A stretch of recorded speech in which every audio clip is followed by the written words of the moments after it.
If you know who authorized this, Patricia, now would be a very good time to tell me. The excavator bucket stopped 6 feet above what remained of the white H.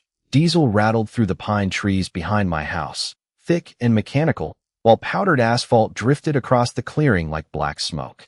I had been home less than 30 seconds. Half my helipad was already gone. Ray Collins sat behind the excavator glass with both hands frozen on the controls. Patricia Langford stood near the torn perimeter in a tailored pink blazer, white blouse, and black high heels that looked absurd against the broken pavement. A clipboard was tucked beneath one arm. She looked irritated that I had arrived before they finished. "Nathan," she said, "this work has been properly authorized." I pulled out my phone and started recording. "By whom?" "Cedar Ridge." "That's an organization." I asked who. Her mouth tightened. Behind her, the excavator had peeled a jagged strip through the southern edge of the pad. White perimeter paint disappeared beneath chunks of asphalt. One solar marker lay crushed in the dirt. The windsock still stood beyond the trees, snapping hard in the rotorless wind, as if nothing underneath it had changed. "Turn the machine off," I said. Patricia looked toward Ray. "Continue the contracted work." Ray didn't move. I stepped no closer. "Ray, don't move that machine another inch." Patricia turned sharply. "You don't control this project. I control the property you're standing on. The HOA has enforcement authority over unauthorized structures. Then show me the document giving you authority to enter my parcel and demolish one." She lifted her clipboard. "You received multiple violation notices." "Not the same thing." "You refused compliance." "Also not the same thing." Ray lowered the engine to idle. The sudden reduction in noise made the clearing feel strangely exposed. I slowly filmed everything. The excavator tracks coming through the emergency access gate, the broken pavement, the damaged solar marker, the white paint buried beneath debris, Patricia, Ray, the contractor truck, and finally the small metal identification plaque lying beside a pile of asphalt. That plaque was the detail Patricia should have asked about before the first bucket touched the ground. She noticed me filming it. "You can document this all you want," she said. "It doesn't make the helipad legal." I looked at her. "Did anyone check what that number belongs to?" "It belongs to an unapproved landing pad." "You sure about that?" "Cedar Ridge has no record approving an aviation facility here. Cedar Ridge didn't build it. That doesn't exempt you from community standards." I almost answered, but the camera in my hand reminded me what mattered. Arguments disappear. Records don't. "Ray," I said, "did you receive a signed work order?" He glanced toward Patricia before answering. "Through the property manager." "Do you have a copy?" Patricia stepped between us.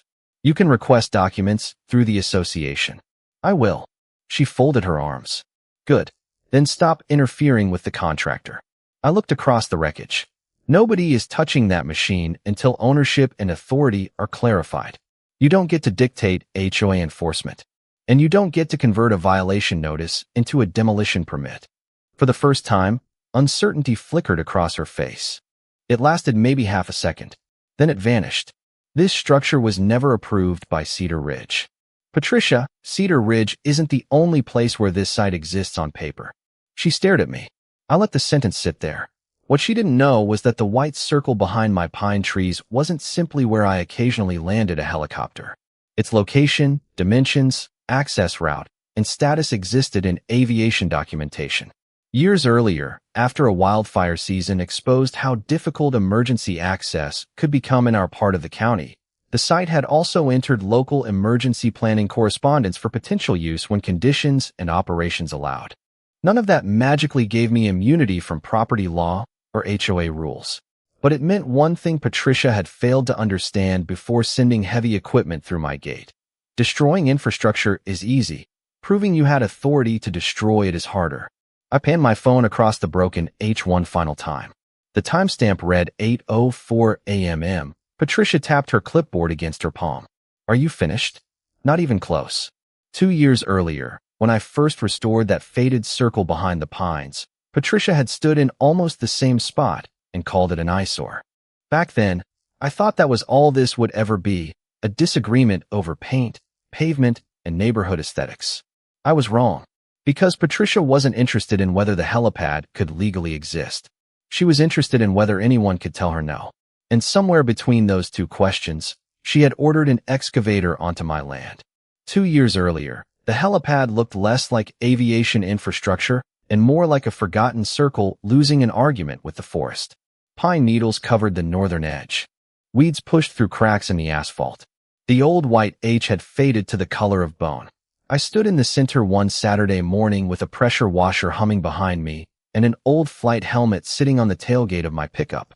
I hadn't flown medevac in years, but some habits never leave your hands. You still notice wind direction. You still look for wires. You still measure clear approaches without thinking about it.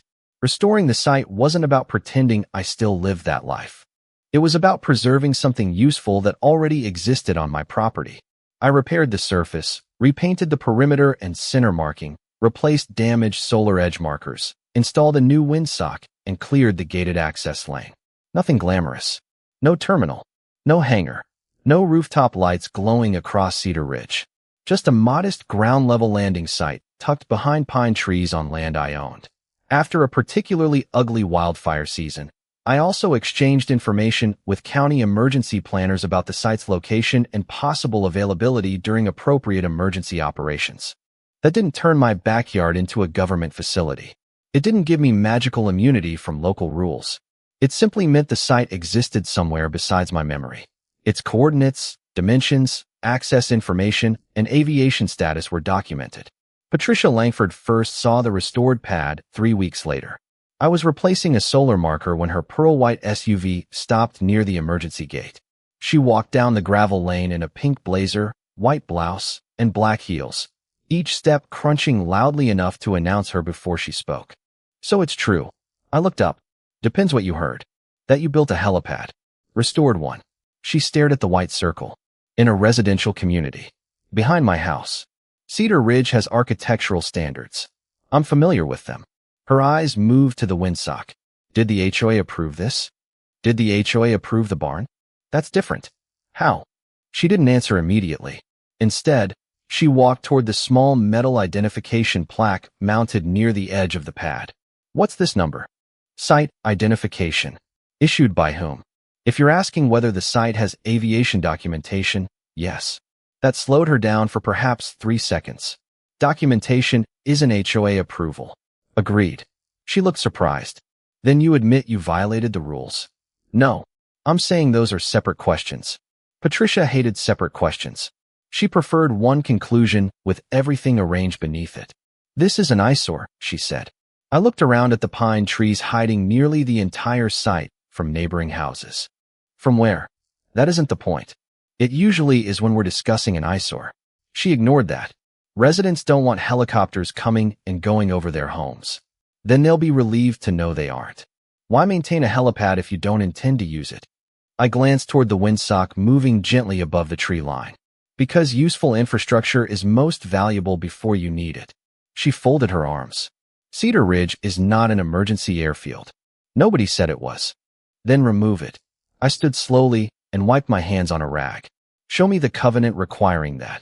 Her expression changed. Not anger exactly. Something colder. You want me to prove the HOA has authority over property inside the association? I want you to show me the specific authority you're claiming. She smiled without warmth. You're one of those people. Which people? The ones who hide behind paperwork. I looked at the identification plaque, then back at her. Paperwork is usually where authority lives. 4 days later, the first violation notice arrived. Unapproved aviation structure. I photographed the envelope, scanned the notice, and requested the exact covenant provision supporting the demand for removal. A second notice followed, then a third. Each sounded more certain than the last. None answered my question. Eventually, Cedar Ridge's attorney, David Holloway, entered the email chain. His language was noticeably different from Patricia's. He said the association was reviewing ownership boundaries, covenant authority, applicable approvals, and the site's aviation status before determining available enforcement options. I printed that email. Patricia called me the same afternoon. You're turning a simple compliance matter into a legal exercise. David seems to think there are questions worth answering. David is being cautious. That's what lawyers are paid for. She exhaled sharply. This could be resolved tomorrow if you cooperated. Send me the authority, and I'll read it tomorrow. She hung up. What I didn't know then was that David's caution had already created the first document Patricia would eventually wish had never existed. because somewhere inside Cedar Ridge's email system, he had put a warning in writing. Nobody should authorize physical removal until the association confirmed it actually had the right to do it. The third violation notice arrived on a Tuesday morning with the words "Final Demand" printed across the top in red. I found it taped to my emergency access gate directly beneath the small sign that read "Private Property, Authorized Access Only." I stood there for a moment listening to pine branches scrape together overhead. The irony was almost too neat. I photographed the notice before touching it, then carried it inside and placed it beside the first two. Patricia's language had changed. The first notice requested compliance. The second threatened escalating penalties. The third demanded that I remove the unapproved aviation structure within 10 days or face additional enforcement remedies available to the association. I read that sentence twice. Then I emailed David Holloway. Please identify the specific covenant, bylaw provision, recorded restriction, or other authority Cedar Ridge believes permits physical entry onto my parcel or removal of the helipad. I copied Patricia and property manager Melissa Grant. David answered 3 hours later. Nathan, the association is continuing its review. No determination has been made regarding physical removal authority. I printed it. Patricia called 7 minutes later. Do you enjoy creating paperwork? Not particularly. You've turned a straightforward architectural violation into a legal argument. Your notice mentions enforcement remedies. Because you refuse to cooperate. What remedies? Silence. Then, Cedar Ridge has broad authority to enforce community standards. Broad isn't specific. You know exactly what we're asking you to do. Remove the pad myself. Correct. And if I don't? Another pause. Then the board will determine the appropriate next step. Fine. When it does, send it to me in writing. She hung up. That afternoon, I checked the camera overlooking the emergency gate. Nothing unusual. The windsock moved lazily above the pines, and the white H caught the last sunlight through the branches. Everything looked quiet, but inside Cedar Ridge's email system, Patricia was pushing harder. I wouldn't see those messages until later. Melissa would eventually preserve them. David would eventually produce his warning. But at the time, all I knew was that Patricia had stopped trying to persuade me. She had started trying to create momentum. 2 days later, Tom Bradley walked over while I was cleaning pine needles from the pad. Patricia asked me about this thing. He nodded toward the white circle. What did you tell her? That it's been here longer than her presidency. I laughed. She liked that. About as much as she likes you. Tom crouched beside one of the solar markers. She said the board might have it removed. I stopped sweeping. She used that word? Removed. Anything else? Said you'd been given enough chances. I pulled out my phone and typed a note with the date, time, and what Tom remembered. You think she'd actually send somebody onto your land? I think people do strange things when they confuse being frustrated with being authorized. Friday afternoon, David sent another email. This one was shorter. Until ownership boundaries, covenant authority, applicable approvals, and aviation status are confirmed, I recommend that no physical removal or alteration of the disputed structure be authorized. I stared at the screen. Recommend. Lawyers choose verbs carefully. I saved the original email, exported a copy, and printed it. At 4:31, Patricia replied to the group. Thank you, David. The board will consider appropriate enforcement options. Perfectly polite. Perfectly harmless. At least, that was the version I could see. What I couldn't see was a second conversation happening without me. Monday morning, Melissa received a message from Patricia asking for contractor availability. Tuesday, she requested estimates for surface remediation. Wednesday, Ray Collins's company was contacted about removing asphalt and painted markings from a private parcel inside Cedar Ridge. Ray asked a question that should have stopped everything. Has property authorization been confirmed? Melissa forwarded it upward. By Thursday afternoon, David's warning was still sitting in Patricia's inbox. So was Ray's question. At 4:18, David sent one final internal message. Do not proceed with physical removal until legal authority and aviation status are confirmed. 13 minutes later, Patricia replied. I wouldn't read those words until after the excavator had already done its work. But they would become the sentence that changed everything. Proceed before he turns this into another legal delay. Friday at 9:06 a.m., a work order was issued. That same afternoon, I packed an overnight bag for a Monday aviation safety meeting in the next county. Before leaving the property, I walked behind the house and checked the emergency gate. Locked. Camera active. Windsock secure. The metal identification plaque caught the afternoon light beside the white perimeter. I ran my thumb across its stamped number, then closed the gate behind me. If I had known what Patricia had authorized, I might have stayed home Monday. I'm glad I didn't. Because what happened next wasn't going to be decided by who could shout loudest beside an excavator. It was going to be decided by timestamps, and Patricia had already started the clock herself. At 7:12 Monday morning, Tom Bradley heard diesel where there should have been birds. I was 70 miles away, halfway through bad conference room coffee at an aviation safety meeting, when my phone vibrated across the table. Tom never called that early. I stepped into the hallway. Tom, Nate, there's heavy equipment behind your house. I stopped walking. Through his phone, I could hear a low engine rumbling. What equipment? Excavator. Contractor truck too. They're at your emergency gate. I looked at my watch. 7:12. Is the gate open? Yeah. Was it damaged? Can't tell from here. Stay on your property. Want me to go stop them? No, absolutely not. Record everything you can safely see. Nathan, don't confront anybody. Don't step onto my property. Just record. I ended the call and opened the security camera app. The first image loaded slowly. 7:14. A yellow excavator crawled through the emergency access gate, its steel tracks grinding over gravel. Behind it came a contractor pickup. I zoomed in. Collins Site Services. At 7:17, Patricia's pearl white SUV entered the frame. She stepped out wearing a pink blazer, white blouse, and black heels, then walked toward Ray Collins as if she were arriving to supervise landscaping. I started screen recording. At 7:19, Ray climbed down from the excavator and pointed toward the gate. No audio reached me, but his body language was unmistakable. Question. Patricia answered by tapping the clipboard in her hand. At 7:21, Tom texted, "They're talking about ownership." A second message followed. Ray asked if she has authorization. My jaw tightened.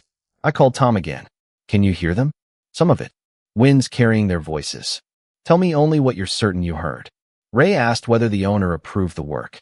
Patricia said Cedar Ridge authorized enforcement. "Anything else?" He asked if that meant they could remove the pad. And Tom went quiet. She pointed at it and said, "That's what you were hired to do." I wrote the words into my notes with the timestamp. 7:23. Keep recording. I left the meeting, told the organizer I had a property emergency, and headed for my truck. By the time I reached the parking lot, my security feed showed Ray back inside the excavator. The machine turned toward the helipad. For one irrational second, every instinct I had screamed at me to call Patricia and stop her. I didn't. A phone argument would give her warning without giving me proof.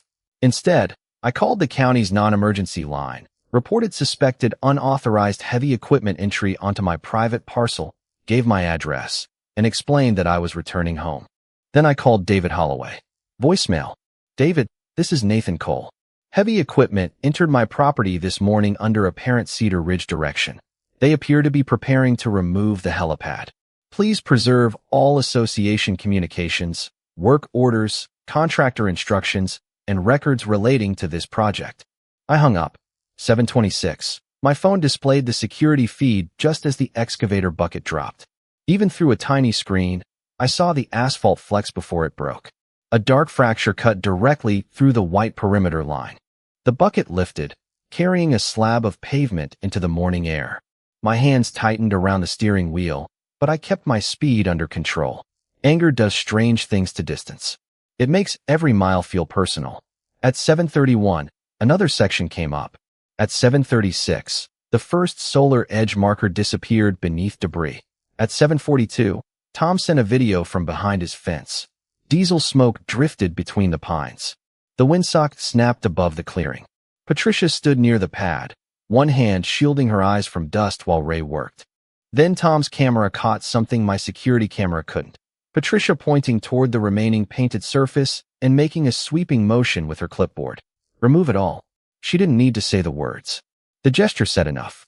At 7:51, David finally called. "Nathan, where are you?" "Driving home."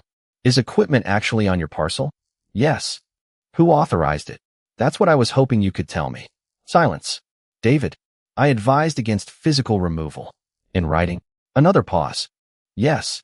I looked at the highway stretching ahead of me. When? Thursday. Before the work order?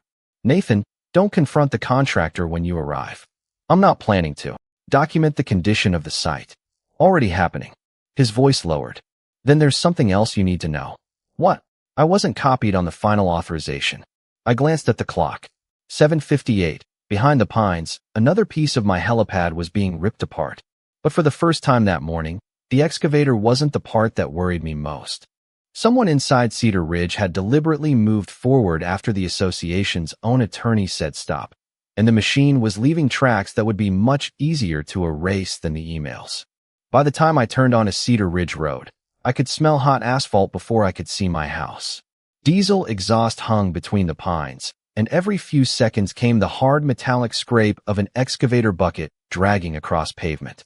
8:02 a.m. Tom stood behind his fence with his phone raised exactly where I had told him to stay. I pulled onto my property, parked well away from the equipment, and started recording before I opened the truck door. The scene looked worse in person. Nearly half the white perimeter was gone. Broken asphalt sat in uneven piles along the clearing. One solar marker had been crushed flat. Another hung sideways from exposed wiring. The windsock snapped above the trees while Ray Collins sat inside the excavator with the bucket suspended over the center H. Patricia stood 20 feet away in her pink blazer and black heels, dust coating the toes of her shoes. She saw me and lifted her clipboard. Nathan, stay clear of the equipment. I kept walking until I was a safe distance from the machine. Ray, shut it down. Patricia answered for him. Continue. Ray looked from her to me. Who owns this parcel? He asked. I do.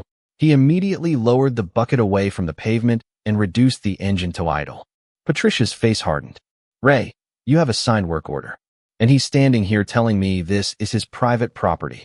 The HOA authorized enforcement. Ray climbed down from the cab. That wasn't my question.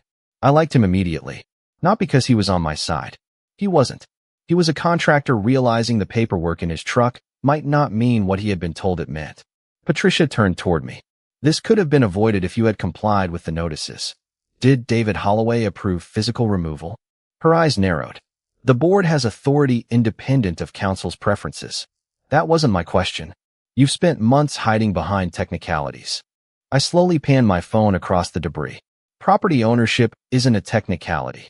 Neither are community standards. Then show me the covenant authorizing this. She tapped the clipboard. You can request the records through Melissa. I already requested them. I pointed toward the excavator tracks running from the emergency gate.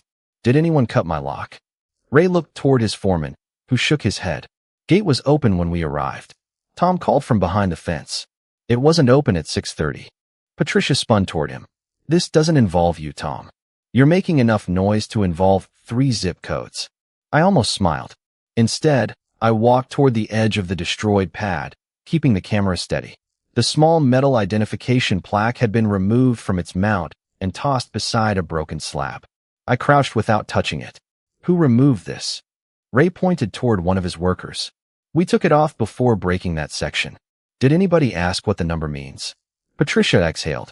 Nathan, stop performing. I stood. I'm asking a contractor a question. It's a marker for your unapproved helipad. It's an identification plaque tied to aviation documentation for this site. For the first time that morning, Ray's expression changed. Aviation documentation? Yes. Patricia gave a short laugh. You told me that 2 years ago. Having paperwork somewhere doesn't override HOA rules. I never said it did. Then why mention it? Because before somebody destroys a documented aviation site, they should probably establish exactly what it is and whether they have authority to remove it. Ray looked at Patricia. Was that part of the job review? This is private HOA enforcement. That's not an answer, he said. I turned my camera toward the windsock, then the emergency access lane. The site has also been referenced in local emergency planning correspondence for potential use when operational conditions allow. Patricia stared at me. You're saying this is an emergency facility now? I'm saying exactly what I said. Don't improve my sentence for me. Her confidence slipped just enough for me to notice. My phone rang. Laura Bennett, County Emergency Coordinator. I put her on speaker only after telling her Patricia and the contractor were present. Nathan, Laura said, we received a status question regarding the coal landing site. Is it temporarily unavailable? I looked at the broken H beneath the excavator. More than temporarily. Silence. What happened? Cedar Ridge HOA sent a contractor onto my property this morning. About half the surface has been demolished. Another silence, longer this time. They demolished it. Patricia stepped forward. The HOA removed an unauthorized private structure. Laura's voice changed. Who is speaking? Patricia Langford, Cedar Ridge President. Ms. Langford, who authorized destruction of the site. Patricia looked at me, then at Ray, then down at the clipboard in her hand. For the first time since I arrived, she didn't have an immediate answer. And that was when I knew the story had changed. 10 minutes earlier, we had been arguing about whether a helipad looked appropriate behind my house. Now the question was much simpler and far more dangerous. Not whether Patricia disliked it. Not whether Cedar Ridge had sent violation notices. Not even whether the site could ultimately survive every legal challenge. Just this. Who gave her permission to destroy it before any of those questions had been answered? Laura Bennett didn't raise her voice. That made Patricia's silence feel even louder. Ms. Langford, Laura repeated through my phone. Who authorized the physical destruction of the site? Patricia adjusted the clipboard against her hip. Cedar Ridge exercised its enforcement rights regarding an unauthorized structure. I understand what you believe the HOA was doing. I'm asking who approved the work. Patricia looked toward Ray. The board authorized enforcement. Was demolition specifically authorized by the board? Another pause. I'm not discussing internal association procedure on a speakerphone. Laura didn't argue. Nathan, send me photographs of the current condition when it's safe. We'll update the site's local emergency planning status accordingly. I will. And preserve whatever aviation documentation you have. Patricia gave me a look that said she thought I had staged the entire call. Already preserved. Laura ended the call. Ray folded his arms. I'm done until somebody shows me clear authorization. Patricia turned toward him. You have a work order. I have a work order telling me what to remove. I don't have proof Cedar Ridge had the right to send me onto his parcel. That is not your legal determination to make. Maybe not. But whether I keep operating my machine is. He motioned to his crew. The excavator stayed silent.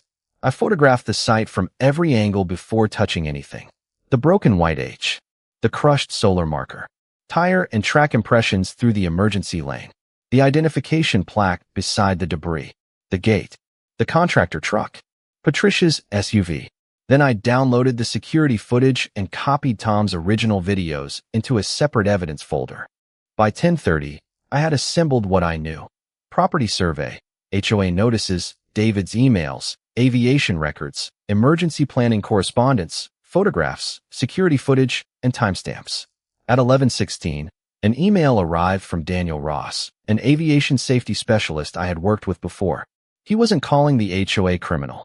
He wasn't declaring the site federally protected. His question was colder than that. Nathan, we've received notice that the documented coal landing site may have been physically altered or rendered unavailable.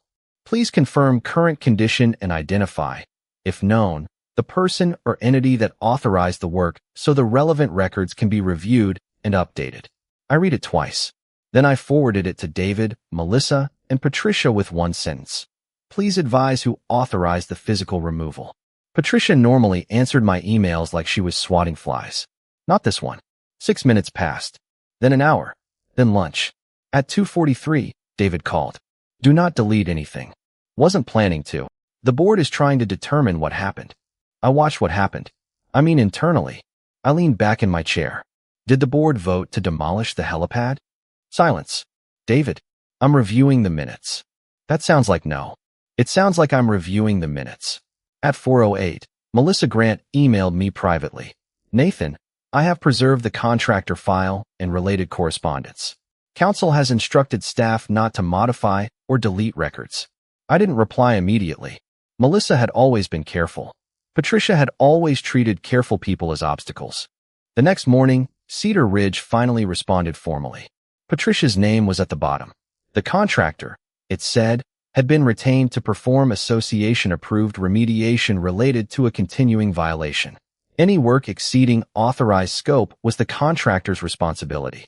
I read the sentence and almost admired its efficiency. 24 hours earlier, Patricia had stood beside the excavator telling Ray to continue. Now the machine belonged to somebody else. I forwarded the response to Ray. He called 5 minutes later. She's saying we exceeded scope? That's how I read it. Nathan, my work order literally says, remove existing helipad surface and associated markings. Do you still have the original? Original email, PDF, estimate, everything. Keep it that way. He exhaled. There's more. What? Before we mobilized, I asked whether property authorization had been confirmed. I sat forward. Who answered? Melissa forwarded my question. Then I got confirmation from her account saying to proceed per President Langford's direction. Do you have that too? Yes. By noon, Patricia's first defense had lasted less than a day. She blamed the contractor. The contractor had the work order. She implied staff handled the details. Staff had preserved the email chain. She suggested council supported enforcement. Council had warned against physical removal. I walked outside and stood at the edge of the damaged pad. Pine sap and diesel still hung faintly in the air. The windsock turned slowly above the trees. For weeks, Patricia had accused me of hiding behind paperwork. Now every person she tried to hide behind was holding paperwork of their own. And somewhere in Cedar Ridge's records was one message I still hadn't seen. The 13-minute gap between David saying don't proceed and Patricia deciding that I had delayed her long enough. By Wednesday afternoon, Patricia had blamed almost everyone except the woman wearing the pink blazer. The first email went to Ray Collins. Cedar Ridge's position was that his crew had exceeded the intended scope of remediation. Ray responded with the signed work order attached. Remove existing helipad surface and associated markings. The second email went to Melissa Grant. Patricia claimed contractor instructions had been handled administratively by property management. Melissa replied with the original message chain. Per President Langford's direction, please schedule removal at the earliest available date. By Thursday morning, Patricia had reached David Holloway. During a conference call with the board, she said council had approved continued enforcement. David's answer was so quiet I nearly missed it. I approved continued review. I specifically advised against physical removal. Nobody spoke for several seconds. I was attending only to address the damage to my property, so I kept my microphone muted. I didn't need to help Patricia. She was doing that herself. Susan Mercer, Cedar Ridge's vice president, finally asked, David, was your warning in writing? Yes. Before the contractor was hired? Before the final work order was issued? Patricia interrupted. Legal advice is advisory. The board still has enforcement responsibilities. Susan looked toward her camera. Did the board vote to demolish Nathan's helipad? The board had already authorized enforcement. That isn't what I asked. I recognized the sentence. Patricia had spent weeks avoiding it when I used it. Now it was coming from her own vice president. David opened the meeting minutes. The recorded motion authorized continued violation enforcement and legal review. I do not see a motion specifically authorizing physical demolition. Patricia's expression hardened. You're splitting hairs after the fact. No, David said. I'm reading the minutes. The association's insurance representative joined the call 20 minutes later and requested preservation of every record connected to the incident. Emails, work orders, photographs, board minutes, contractor communications, invoices, property documents, and notices. Nobody used the word fraud. Nobody threatened criminal charges. They didn't need to. Liability has its own vocabulary, and preservation was one of the words Patricia suddenly hated hearing. The next morning, Laura Bennett sent Cedar Ridge confirmation that the damaged site had been marked unavailable in the county's emergency planning materials pending restoration and review. She carefully described the helipad as a privately owned site referenced for potential emergency use under appropriate operational conditions. That distinction mattered. It wasn't a county base. It wasn't government property. But it also wasn't merely a decorative circle Patricia could erase without asking what other systems referenced it. Later that afternoon, Daniel Ross requested confirmation of the site's altered condition for aviation record review. Again, no dramatic accusation, just documentation. Current condition, date of alteration, responsible entity, if known. Patricia forwarded Daniel's request to David with one sentence. This is becoming unnecessarily federalized. David replied, the aviation record issue is separate from the association's authority to enter private property. We need to answer both accurately. I printed that email too. Friday at 9:40, Ray arrived at my house carrying a thick manila folder. We sat at the kitchen table while the smell of fresh coffee mixed with pine coming through the open window. Original estimate, he said, placing papers in front of me. Work order. Site instructions. Email chain. I didn't touch them. Keep the originals. Copies. Good. He pointed to one message. This is where I asked whether ownership authorization had been confirmed. The reply came from Melissa. Proceed per President Langford's direction. Authorization has been confirmed by HOA leadership. Did Melissa tell you that personally? No. Email only. Then don't assume she wrote the language herself. Ray nodded. Already learned that lesson. Monday evening, Cedar Ridge scheduled an emergency board meeting. Before it began, David asked me to step into a small conference room. Melissa was already there. She looked exhausted. Nathan, she said, I need to clarify something. She opened her laptop. Patricia told the board I independently prepared the contractor authorization. Did you? I prepared the work order from instructions she sent me. David placed a printed email on the table. Timestamp, Thursday, for 18 p.m. His warning was exactly as he had described it. Do not proceed with physical removal until legal authority and aviation status are confirmed. Then Melissa placed a second email beneath it. Timestamp, Thursday, for 31 p.m. Patricia's reply contained 11 words. Proceed before he turns this into another legal delay. I stared at the page. 13 minutes. That was the entire distance between legal caution and an excavator entering my property. David exhaled slowly. The work order went out Friday morning. 9:06, Melissa said. I looked at the two timestamps again. Patricia had spent a week pointing at contractors, staff, lawyers, and paperwork. But paperwork has one habit arrogant people always underestimate. It remembers sequence. David gathered the documents. The board needs to see this. I stood. Then show them. As we walked toward the meeting room, I could hear residents talking behind the closed doors. Patricia had once told me I hid behind paperwork. In another 30 seconds, she was going to learn the difference between hiding behind a document and being trapped inside one. The room went quiet before David Holloway finished reading the first email. Thursday for 18 p.m. he said. Do not proceed with physical removal until legal authority and aviation status are confirmed. Patricia sat at the center of the Cedar Ridge board table, shoulders straight beneath her pink blazer, one hand resting beside a glass of water. Around her, nearly 40 residents filled the clubhouse chairs. I sat near the aisle with Tom Bradley behind me. Melissa Grant occupied the far end of the board table with her laptop open. Susan Mercer looked at Patricia. You received that warning? Patricia barely moved. I received legal advice regarding one enforcement option. David placed the page down. Physical removal was the option being discussed. And legal advice does not replace board authority. Susan leaned forward. Did the board authorize demolition? The board authorized enforcement. Patricia. Susan's voice sharpened. Did we vote to send an excavator onto Nathan's property and tear up the helipad? Patricia glanced around the table. Not in those exact words. Then what exact words did we use? David opened the meeting minutes. Continued violation enforcement and legal review. Susan looked at him. Demolition?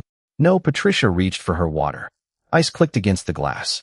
This is being reconstructed after the fact because Nathan has involved aviation officials and county personnel. I stood only when Susan recognized me. I didn't ask anyone to decide whether Cedar Ridge likes my helipad. I asked who authorized its destruction. Patricia looked at me.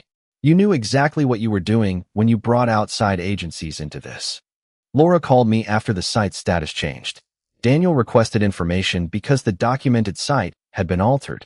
Neither one gave me property rights, and neither one decided whether your HOA had authority. I pointed toward the papers in front of David. That question belongs here. Susan nodded. Continue, David. He lifted the second email. Thursday for 31 p.m. 13 minutes after my warning. Patricia's expression changed before he read it. Not much. Just enough.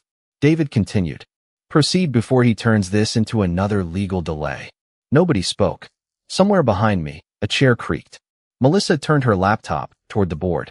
The contractor work order was issued Friday at 9:06 a.m. She displayed the record. Remove existing helipad surface and associated markings. Susan looked at Patricia. Your direction? I directed staff to proceed with enforcement. After council told you not to authorize physical removal. He recommended caution. David corrected her. I wrote, do not proceed with physical removal. Patricia's jaw tightened. And you are not the board president. Correct, David said. Which is why my email did not order an excavator onto Nathan's land. The silence that followed felt almost physical. Susan turned to Melissa. What happened Monday? The contractor entered at approximately 7:14 a.m. Patricia arrived? Security footage places her there at 7:17. I added. At 7:23, Tom heard Ray ask whether property authorization had been confirmed. Tom raised his hand from behind me. I did. Susan looked toward Ray Collins, who had been invited to attend remotely. His face appeared on the wall monitor. Mr. Collins? That's consistent with my recollection. I asked because Mr. Cole wasn't present. And what were you told? That Cedar Ridge had authorized the work. Patricia interrupted. Which it had. Ray held up the work order. Then after the dispute started, Cedar Ridge said my company exceeded scope. This document says remove the helipad surface and markings. That is what my crew was doing. Susan slowly placed her pen on the table. So the contractor didn't invent demolition. Staff didn't invent demolition. Council warned against demolition. The board minutes don't specifically authorize demolition. She looked directly at Patricia. That leaves you. Patricia's face flushed. I made an executive decision to enforce standards this board has repeatedly supported. On property whose enforcement authority was still under review, David said. Against a site whose aviation status you were explicitly told to confirm first, Melissa added. Patricia turned toward me. You're enjoying this. No, don't pretend otherwise. I looked at the broken pad photographs displayed beside the email timeline. You destroyed something on my property before you established you had the right to touch it. There's nothing enjoyable about that. She gave a bitter laugh. You hide behind documents because you know ordinary homeowners can't fight this way. That sentence landed differently than she intended. I stepped closer to the microphone. Patricia, you called paperwork a hiding place the first day you saw that helipad. I nodded toward David's warning, her reply, and the work order. Turns out paperwork is where decisions leave fingerprints. Susan called for a closed board discussion. Residents began filing toward the lobby while Patricia remained seated, staring at the time-stamped emails. I walked outside with Tom. Evening air moved through the pines, carrying the faint smell of rain. Think they remove her, he asked. That's their decision. And the helipad? I looked toward my property beyond the dark tree line. That's a different process. Behind us, the clubhouse door closed. Patricia had spent weeks treating every boundary as an inconvenience. The property line, the attorney's warning, the board's actual vote. Now 3 separate records had drawn those boundaries again in permanent ink.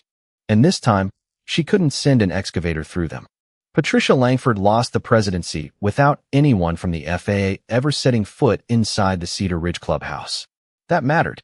3 days after the emergency meeting, Susan Mercer called me at 6:18 in the evening. Nathan, the board completed its review. I stood beside the damaged helipad, watching rainwater collect inside the scars left by the excavator. And Patricia has been removed as president under the association's governing procedures. I didn't celebrate. I didn't feel the rush I had imagined during those first angry miles home Monday morning. I just listened to rain tapping against the broken solar marker beside my boot. What happens now? Cedar Ridge is withdrawing any claim that it had established authority to physically remove the helipad. Council is handling the property and insurance issues separately. Good. There's more. We're adopting a policy requiring documented legal review before contractors are authorized to enter disputed private property for physical enforcement. I looked toward the emergency gate. That should have existed already. I know.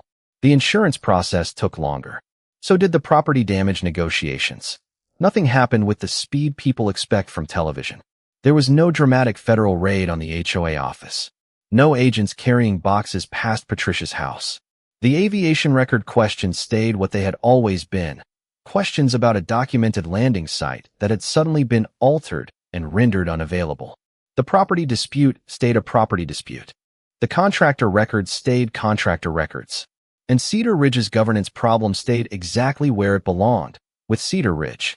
That separation was important because Patricia spent her final week as president insisting I had weaponized federal aviation authorities against her. I hadn't. I didn't need to. The strongest evidence against Patricia came from her own inbox. Thursday, for 18 p.m. Do not proceed with physical removal. Thursday, for 31 p.m. Proceed before he turns this into another legal delay. Friday, 9:06 a.m. Work order issued. Monday, 7:14 a.m. Excavator entered my property. Monday, 7:26 a.m. First section of pavement broke. 5 timestamps. That was the entire story stripped of ego. Months later, restoration finally began. I stood with Ray Collins one cool October morning while a paving crew repaired the surface his excavator had torn apart. Cedar Ridge's insurer and the responsible parties had worked through the restoration costs without requiring me to pretend the underlying authority question had never happened. Ray watched fresh asphalt roll across the southern edge. Never thought I'd be back here putting this thing together. Neither did I. He nodded toward the emergency gate. New lock. New lock. New camera too. Can't blame you. Tom Bradley appeared along the fence carrying 2 coffees. I brought one for the man who saved the neighborhood from aviation tyranny. I took the cup. Careful. Patricia might hear you. Patricia doesn't come to meetings anymore. The 3 of us watched the crew repaint the perimeter. Last came the H, bright white against fresh black pavement. Simple. Clean. Exactly where it had been. A week later, Laura Bennett confirmed that the restored site information could again be reflected appropriately in local emergency planning materials once the relevant operational checks were complete. Daniel's side updated the aviation records through its normal process. No trumpets. No apology ceremony. Just systems correcting information after somebody had acted before understanding what those systems contained. Patricia and I crossed paths once after that. Grocery store parking lot.